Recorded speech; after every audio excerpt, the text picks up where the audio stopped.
రోజా విషయంలో టీడీపీ పెద్దలు తాము వేసుకున్న స్కెచ్ ప్రకారమే ముందుకు వెళ్తున్నారా?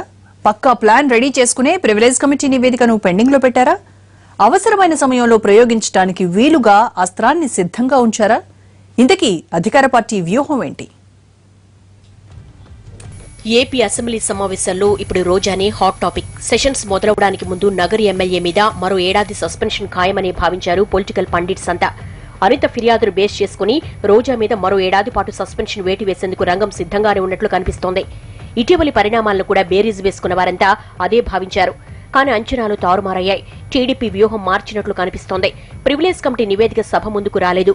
ముందు జరిగిన ప్రచారం ప్రకారమైతే ప్రివిలేజ్ కమిటీ నివేదిక మంగళవారం నాడు సభ ముందుకు రావాలి. కానీ ప్రభుత్వం నుంచి ఆ ఊసే లేదు. పక్కా వ్యూహంతోనే ఆ నివేదికను పెండింగ్ లో పెట్టినట్లు తెలిసిందే. అధికార పార్టీ రోజాను కావాలని టార్గెట్ చేస్తోందన్న భావన ప్రజల్లో రాకూడదన్న ప్లాన్ ఇందులో ఉన్నట్లు చెబుతున్నారు. అదే సమయంలో రోజా వైఖరిలో కూడా మార్పు కనిపిస్తోంది. గతంతో పోల్చుకుంటే కొంత దూకుడు తగ్గిందన్న చర్చ జరుగుతోంది. ఈ టైంలో తొందరపడకూడదన్న భావన అధికార పార్టీలో వ్యక్తమవుతోంది. అందుకే సస్పెన్షన్ వ్యవహారాన్ని ప్రస్తుతానికి పెండింగ్ లో పెట్టి మెడ మీద కత్తి వేలాడుతోందన్న అభిప్రాయం కల్పించాలనేది వ్యూహంగా కనిపిస్తోంది. మొత్తం మీద రోజా ప్రవర్తనను బట్టి సస్పెన్షన్ కొనసాగింపుపై నిర్ణయం తీసుకోవాలనుకుంటోంది అధికార పార్టీ.